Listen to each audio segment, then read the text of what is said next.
अस्सलाम वालेकुम नाज़रीन, 3 में खुश आमदीद। आज एक बार फिर मौलाना फजल रहमान की रिहाइशगाह के बाहर PTI के वफ्द की मौलाना फजल रहमान से आज मुसलसल दूसरे दिन एक बड़ी तवील मुलाकात हुई है और उस मुलाकात के अंदर आइनी तरमीम के मुसव्वदे के ऊपर बहुत तफसीली डिस्कशन हुई है और ये फैसला हुआ है कि जो ये मुसव्वदा है ये इमरान खान के सामने पेश किया जाएगा। और इस मुलाकात में ये भी फैसला हुआ है कि मौलाना फजल रहमान जो है वो PTI के वफ्द की इमरान खान से मुलाकात करवाने में अपना किरदार अदा करेंगे और हुकूमत से बात करेंगे और PTI का वफ्द इमरान खान से मुलाकात करके उनके सामने ये मुसव्वदा पेश करेगा। अब ये मुसव्वदा है क्या चीज़ें डिस्कस हुई हैं, इस व्लॉग में हम आपको बताएंगे कि किन चीज़ों के ऊपर इत्तफाक राय हुआ है और असल ख़बर क्या है। इस मुलाकात के दौरान ही बिलावल भुट्टो जरदारी जो हैं वो आए मौलाना फजल रहमान के घर पे और उन्होंने मौलाना से मुलाकात की। इस दौरान PTI के लोगों से भी उन्होंने मुसाफा किया, लेकिन मौलाना फजल रहमान से अलग मुलाकात की। एक कंसेंसस डेवलप होने की बात हो रही है कि शायद इत्तफाक राय हो रहा है और एक खुशअस्लूबी से शायद ये तरमीम पास कर ली जाएँ। लेकिन ये तरमीम होंगी क्या, कौन सी चीज़ें हैं जिसके ऊपर इत्तफाक कर लिया गया है और वो जो वारदात है वो किस हद तक रोकी जा सकती है, उस हवाले से मुलाकात के अंदर क्या डिस्कस हुआ है इस वीडियो में हम डिस्कस करेंगे। ज़ुबैर साहब, ये बड़ी मुलाकात थी और बड़ी तवील मुलाकात हुई है, काफ़ी एक्सटेंसिव डिस्कशन हुई है और ख़बर क्या है, क्या कोई इत्तफाक हो गया है? देखें, इत्तेफाक तो वो सारी चीज़ें थी जो मौलाना फजल रहमान का मसवदा था, उसमें काजी फायज़ की एक्सटेंशन नहीं है, उसमें अलग से कॉन्स्टिट्यूशन कोर्ट्स नहीं है, उसमें मिलिट्री कोर्ट्स नहीं है, उसमें फंडामेंटल राइट्स को हज़फ करने वाला जो आईनी तरमीम है वो नहीं है। लेकिन हुकूमत का जो बाकी सारा मसवदा है वो तकरीबन मौलाना फजल रहमान का है। एक जो हुकूमत की तजवीज़ है वो तजवीज़ ये है कि जो चीफ़ जस्टिस की तकर्री है वो बजाय सीनियरिटी के वो 3 पैनल ऑफ जजेस से की जाए। अब इसके ऊपर मौलाना फजल रहमान ने ये मशरूत कर दिया है कि इसके ऊपर हमारी आमादगी जो है वो इमरान खान की मंजूरी के बाद दी जाएगी। अब इमरान खान साहब से ये मुलाकात करवाएंगे और उसमें सारी चीज़ें सामने रखेंगे। एक तो कॉन्स्टिट्यूशन कोर्ट वाला मामला ख़त्म हो गया, काजी फायज़ की जो उम्र की हद और जो एक्सटेंशन की बातें थी वो भी ख़त्म हो गई है। पहले तो कौम को ये मुबारकबाद दे देनी चाहिए कि काजी फायज़ ये तमाम सियासी जमातों का इत्तेफाक है कि काजी फायज़ को एक्सटेंशन नहीं दी जा रही, ना ही अलग से उनके लिए कोई खसूसी अदालत बन रही है।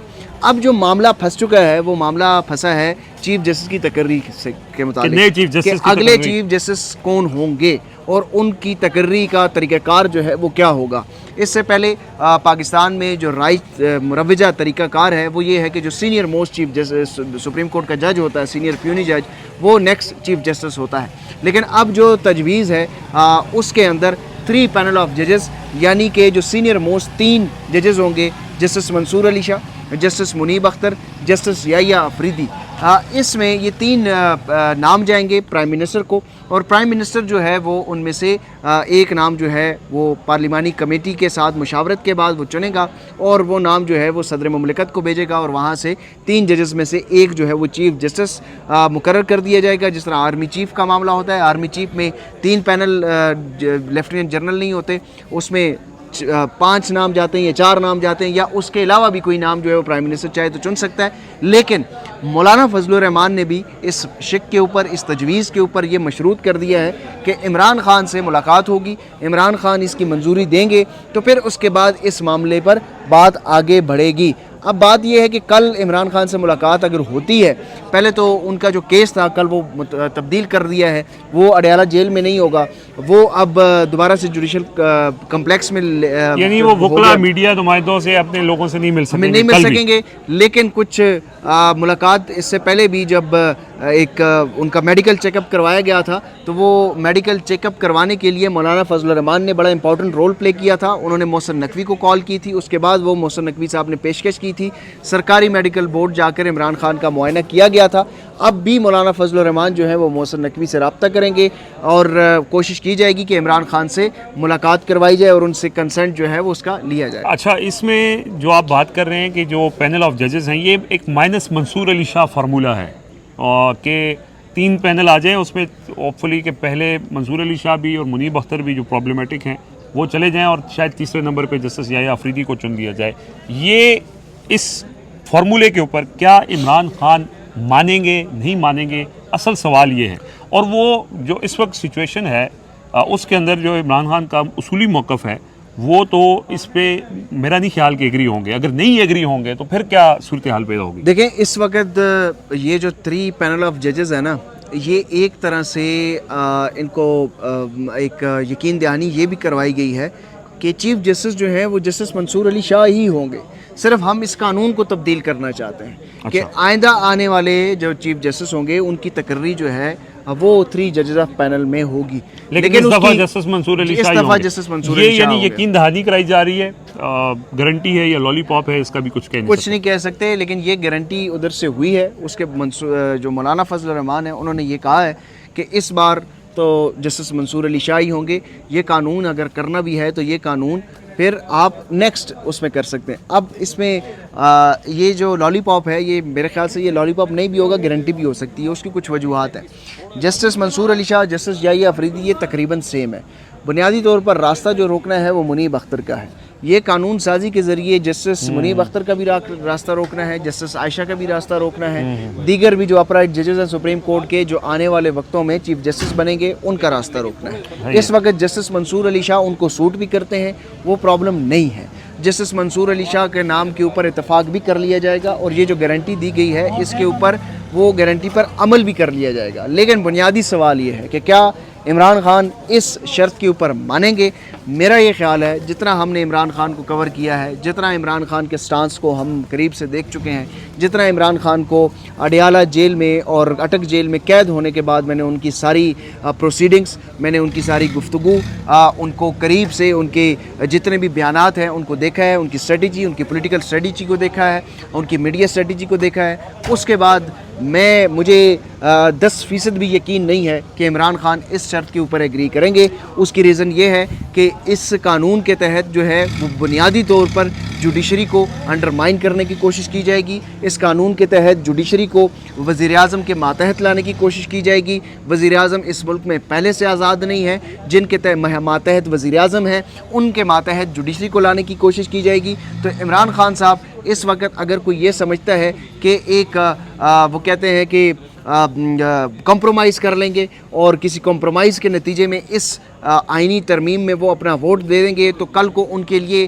कुछ अच्छी खबरें आ भी सकती हैं। तो वो अच्छी खबरों के को देखते हुए मेरा नहीं ख्याल कि वो इसके ऊपर कोई अमल करेंगे। इसमें सबसे आपका ख्याल, सॉरी मैं आपकी बात काट रहा हूँ, आपका ख्याल बिल्कुल दुरुस्त है। क्योंकि अभी जब ये जो लोग मुलाकात में शरीक थे ना, उनसे जो हमारी कुछ लोगों से ज़िम्मेदार लोग हैं उनसे ऑफ द रिकॉर्ड ये बात हुई, ये सवाल पूछा गया कि ये चीज़ें तो इमरान खान के लिए एक्सेप्टेबल नहीं है। तो उन्होंने कहा कि ये चीज़ें हमारे लिए भी एक्सेप्टेबल नहीं है। लेकिन इस वक्त चूँकि हम एक प्रोसेस का हिस्सा हैं, मौलाना फजल रहमान ये चाहते हैं कि हम इमरान खान से बात करें, तो हम बात करेंगे उनसे। लेकिन आपकी बात बिल्कुल दुरुस्त है कि पीटीआई के वफ्द को खुद भी इस बात का अंदाज़ा है कि इमरान खान इस बात पे, और वो खुद भी इस बात पे एग्री नहीं है। कोई भी डेमोक्रेट नहीं हो सकता जो वजूहात आप बता रहे हैं कि जुडिशरी को मुकम्मल तौर पर कंट्रोल या हुकूमत के हवाले कर दिया जाए।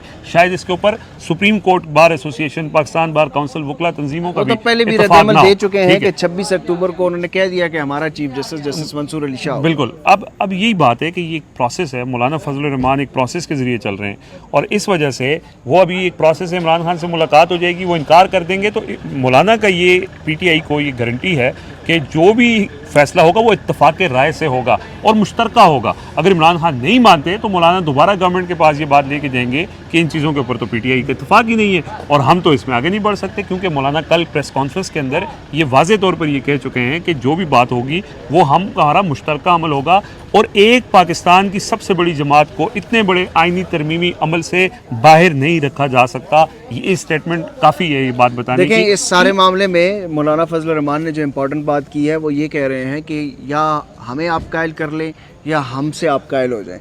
तो खान साहब के सामने जब ये मुसवदा जाएगा तो खान साहब उनको पूरा ब्रीफिंग देंगे कि जिसके ज़रिए भी जाएंगे। अब अल्लाह करे कि बैरिस्टर गौर साहब ना पहुंच जाएं कि वहाँ पर मुज़ाकरात के लिए सलमान अकरम राजा साहब को जाना चाहिए। सलमान अकरम राजा साहब की मुलाकात होनी चाहिए और उमर अयूब साहब की मुलाकात होनी चाहिए, क्योंकि बीच में 2 सियासी लोग भी होने चाहिए और ताकि ये शफाफियत भी बरकरार रहे। क्योंकि इमरान खान साहब को जितना वो जमहूरियत से मुतालिक उनकी ग्रिप है, जिस तरह नैब की तरमीम में उन्होंने सुप्रीम कोर्ट ऑफ पाकिस्तान में वीडियो लिंक के ज़रिए पेश हुए थे, उन्होंने जमहूरियत की पूरी साख को बताया था कि जमहूरियत जो है वो आपने बरतानिया से ली है और बरतानिया में जमहूरियत में आप ये तसव्वुर नहीं कर सकते कि आप किसी भी जुर्म को छुपाने के लिए ख़ुद ही वो कानून साजी कर लें। तो यहाँ तो ये जमहूरियत का एसेंस ही आप तबाह कर लेंगे कि जो अदलिया है उसको आप पार्लियामेंट के या फिर आप इस्टेब्लिशमेंट को एक तरह से आप अदलिया को कंट्रोल करने की कोशिश करें।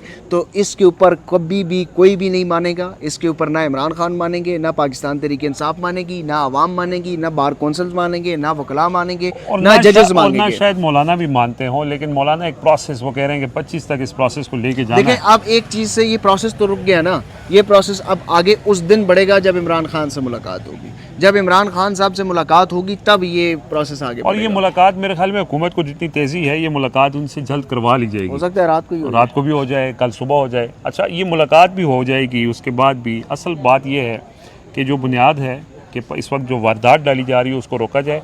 अब उस हवाले से चीज़ें हैं कि जी कंसेंसस कोई किसी हद तक, वैसे तो पीटीआई और जेयूआई में भी इस बात के ऊपर अभी तक का कंसेंसस है, लेकिन ये कंसेंसस ज़्यादा बनता नज़र नहीं आ रहा, क्योंकि इमरान खान की जब मुखालफत आ जाएगी उसके बाद पीटीआई इसमें हिस्सा नहीं लेगी, तो फिर मौलाना फजल रहमान भी आगे की तरफ नहीं बढ़ेंगे और मामलात जो है वो इस करते वो करते तय है, वो चीज़ें तय हैं कि अपोजिशन का जो रद्द-ए-अमल होगा, जो पॉलिसी होगी, जो हिकमत अमली होगी, वो मुतफ़िका ही होगी।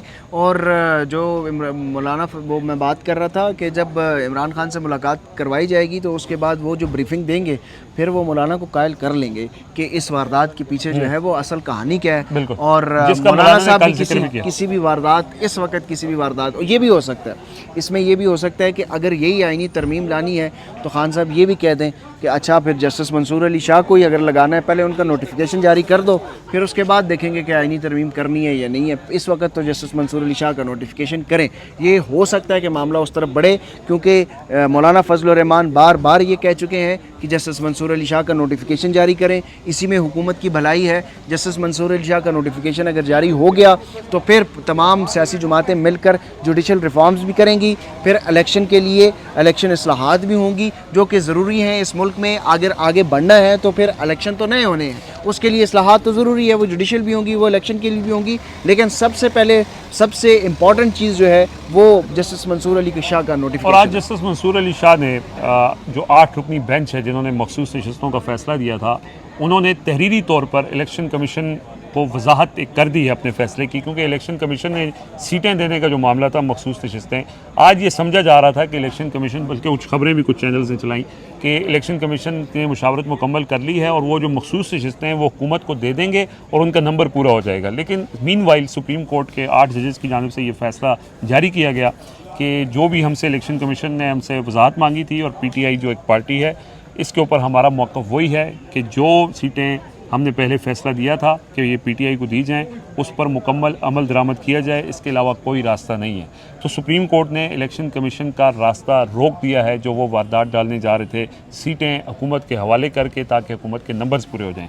सो प्रॉब्लम वही है कि सुप्रीम कोर्ट इसमें इंटरवीन कर रही है, 8 जजेस डटे हुए हैं, उनको पता है क्या होने जा रहा है, और जब मौका उनको मिलता है इस तरह की चीज़ का रिएक्ट करने का, तो वो किसी न किसी हद तक रिएक्ट भी करते हैं। और ये आज इलेक्शन का ये एक बड़ी खबर थी। दूसरा ये है कि जो एक मुत्तफ़िका मुजव्वज़ा जो मुसव्वदा सामने आया है, उसके ऊपर वो अभी डिस्कशन होनी है और इमरान खान की मंजूरी होनी है, फिर बात आगे बढ़ेगी, मुलाकात होगी तो फिर बात आगे बढ़ेगी। उससे पहले सिर्फ मुख्तसरन ये बता दें, बिलावल साहब आए थे थोड़ी देर के लिए और उन्होंने मौलाना से मुलाकात की और फिर वो हैदराबाद चले गए। वो रात को भी आए थे 2 बजे, भागते भागते अभी दोबारा आए थे। तो क्या है पीपल्स पार्टी क्या सोच रही है?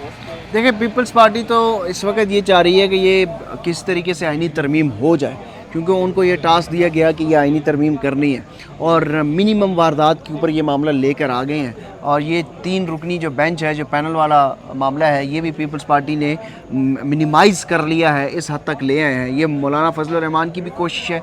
पीपल्स पार्टी ने भी पहले जो है वो कुछ और वारदात डालने की कोशिश कर रही थी, लेकिन जब उनको अंदाज़ा हुआ कि ये काम ऐसा होना नहीं है तो फिर उन्होंने लचक दिखाई और इस जगह तक पहुंच चुके हैं। अब देखें कि आगे पीपल्स पार्टी का क्या किरदार होगा, क्योंकि पीपल्स पार्टी अगर ये आईनी तरमीम मंजूर करवाने के बाद अब क्रेडिट पीपल्स पार्टी लेगी तो फिर मुस्लिम लीग नून के लिए बड़ा ख़तरा है। पीपल्स पार्टी इस वक्त ख़ुद को जो है ना वो एक किंग्स पार्टी के तौर पर समझना शुरू हो गई है। बिलावल ज़रदारी साहब, छोटे ज़रदारी साहब ये समझते हैं कि वो वज़ीर आज़म बन सकते हैं और इसीलिए वो मौलाना के पीछे खड़े हैं। तो मौलाना को एज़ अ शेल्टर वो इस्तेमाल कर रहे हैं। पहले वो कह रहे थे कि हम मजबूर हैं, मौलाना ही आप ही रोक सकते हैं, तो मौलाना ने फिर रोक कर दिखाया। अब उनको अंदाज़ा हो गया है कि जब वजारत उज़्मा तक जो कुर्सी जाती है वो एम्बेसी रोड के बंगला नंबर 7 से ही होकर जाती है। तो वो इसीलिए बंगला नंबर 7 में रात को सोते हुए भी आ जाते हैं, दिन को भी आ जाते हैं और अब तो ये कहते हैं कि हमारी परवरिश यहाँ पे हुई है। आज काफ़ी यहाँ पे हम मौजूद रहे, काफ़ी देर जो इन्फॉर्मेशन कलेक्ट की वो हमने आपसे शेयर की है। और ये अभी मौलाना फजल रहमान की स्ट्रेटजी जो गेम को आखिरी मैच को आखिरी बॉल तक ले जाने की है, उसमें वो कामयाब जा रहे हैं। अब एक और बीच में मरहला आ गया है इमरान खान को मनाने का, और इमरान खान को मनाना एक ऐसा काम है कि जो अभी फौरी तौर पे तो मुमकिन नहीं है। इत्थे गल वध गई है। सो फैसला कैदी नंबर 804 करेगा आईनी तरमीम के हवाले से। अगर वो कह देंगे कि तरमीम होगी तो तरमीम होगी, अगर वो कहेंगे तरमीम नहीं होगी तो फिर मौलाना उनके साथ खड़े हैं। और अगर फिर आगे कोई वारदात डाली जाएगी तो उस हवाले से मौलाना कल अपनी प्रेस कॉन्फ्रेंस में एक इशारा दे चुके हैं। समझदार के लिए इशारा काफ़ी होता है। बहरहाल जो भी अपडेट होगी, खबरों का मरकज़ बंगला नंबर 7 है आजकल, और यहीं से मुलाकातें, यहीं से खबरें निकल रही हैं। मज़ीद को अपडेट होगी तो आपसे शेयर करेंगे। अब तक के लिए इजाज़त दीजिए। अल्लाह हाफ़िज़।